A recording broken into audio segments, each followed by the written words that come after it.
All right, budgeters. So we are halfway through the year, and I want to do a check in. I want to do a check in on how your goals are going. Are you on track to meeting those goals? Are you close to meeting those goals? I want to check in. Wait, what is that? You didn't set any goals at the beginning of the year? You didn't set any money goals? Or you already stopped your money goals? You stopped those money goals 3 months ago? Is that what I'm hearing? Well, right now it's time to get back on track. You want to know how? All right, so then stay tuned and listen to the video from beginning to end. And don't forget to subscribe.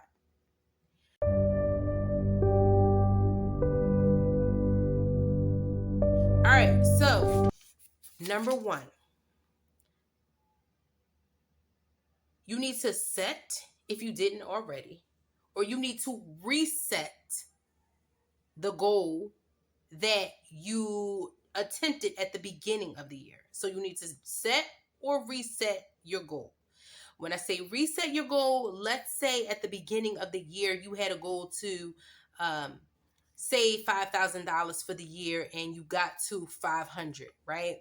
Your goal now is not 5,000 anymore, but 4,500. So you need to reset the goal towards making that the mark. So if you never set your goal at all, you need to determine what is it important for you right now? What is important for you in terms of your finances?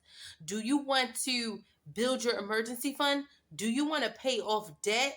What is important for you? And that is the thing that you need to set as your goal. Now you need to be very specific and you need to put a timeline on it. So, for instance, by December of 2024, I will save or will have saved $3,000. So let's say that. If that's your goal, then you take it and you write it down. Write it somewhere where you look every day. Do you have a chalkboard like this? Do you have a chalkboard that you want to write it on? Do you have a special book that you write in? Where do you look every day? So take that goal and write it down in that space. Take it, write it down, make sure that you have an end date, December 2024, and make sure you're very specific. Let's say you wanted to pay off debt. Then you would say, by December 2024, I will have paid off $2,000 worth of debt. Or by December 2024, I will have paid off my Citibank credit card, my Chase credit card, whatever it is. Make sure you write it down, make it very plain, and that's only step one. Writing it down is only step one. Okay? So once you have your goal, you take it and you split it into smaller chunks. Take your goal and you split it into smaller chunks. So if you have a goal to save $3,000 by the end of the year, you take the goal and you say, okay, each month I will save $500. Each month I'm going to save $500. Now, once you've taken your goal and you've split it into smaller chunks, you've chunked it for yourself, now it's time to strategize on how you're actually going to meet your goal. So you might say, okay, if I have to save $500 a month from here on out to get to $3,000 by the end of the year, because 5 times 6 months, 500 times 6 months is the $3,000. That's how I broke it down. I just took however much I wanted to save and divided it by 6, because we have 6 months left of the year and I want to make sure that I met my goal by the end of the year, right? So once you've done that, now you need to strategize on a way in order to meet your goal. So now that you know you have to save $500 a month, then you may say, okay, so I have to save $500 a month. I'm not going to, or I will go ahead and let's say DoorDash every day until I hit the $500. I'm going to DoorDash every day for an hour, for 90 minutes until I meet the $500. Then I'm going to take that $500 straight from the DoorDash pay and put it into my savings account. Or let's say that you are eating $500 worth of food on the outside of the house. I'm not talking about groceries. Let's say you're spending your $500 going to get coffee in the morning or going out on your lunch break. Then you say, every day, I am not going to go to any specific place to purchase foods or drink until I have saved up the $500 or whatever it is. You need to strategize a way to get to that smaller goal that you're hitting each month. You have to do that, because once you see yourself hitting the smaller goal each month, then you'll build up some stamina, you'll build up determination, you won't want to stop because you see that you are making strides towards your goal.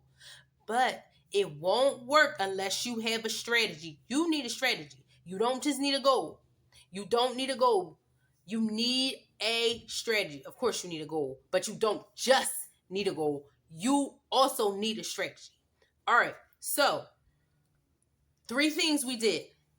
We set or we reset a goal, right? We set or we reset the goal. Then the second thing we did is we took it and we divided our large goal or our main goal into 6 smaller goals. Why? Because there are 6 months left of the year, and I want to make sure that I'm hitting my goal by the end of the year. So you broke it down. You took your larger goal, you set your goal. Second thing you did was you broke it down, you divided it by 6, and then you strategize on ways towards meeting that goal. Those are the 3 things that you need to do in order to make sure that you are on track to be where you want to be with your money. Okay? 1 or 2 final messages that I have. Always keep your eye on the prize, right? Keep your eye on the prize.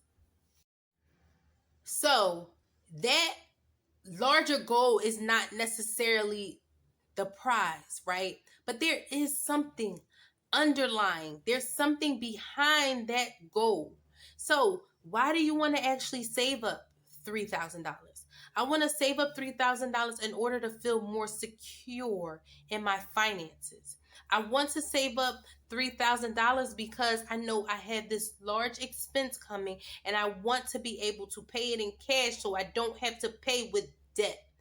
There is a reason for the goals that you were set, and that is the ultimate prize, right? It's not the goal itself, but there's something underlying. There's something more specific. There's something behind the goal that is tapped into maybe your sense of safety, your sense of security, your family. There's something that's tapped into an intrinsic type of motivation or goal, or there's something else beyond that goal. It's not the goal itself, but it's something a little bit bigger, something a little bit deeper, right? So look beyond the goal, because even though you are setting a goal, you have something bigger, deeper in mind. You do. You really do. So it's not necessarily the goal itself. It's bigger than that. It's deeper than that. And I want you to remind yourself of that. So that's the prize. Keep your eye on that prize. And because you want that prize, don't give up.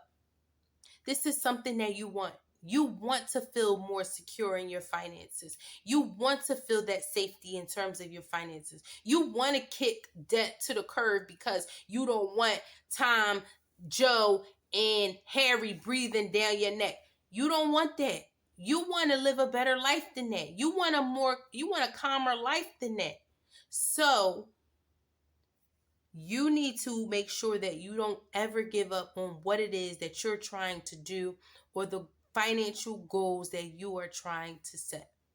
Okay? So I said this before in the video. Subscribe.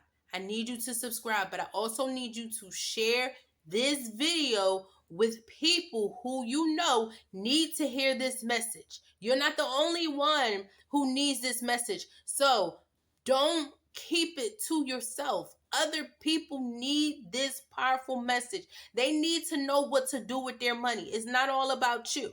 So make sure that you are sharing this with other people so they too can be tapped in to what they need to do with their finances. Okay? So see you soon. Set those goals, break them into smaller chunks, and strategize on ways to meet those smaller goals. Until you get to the large one, And then remember, it's bigger than that. It's deeper than that. You got this.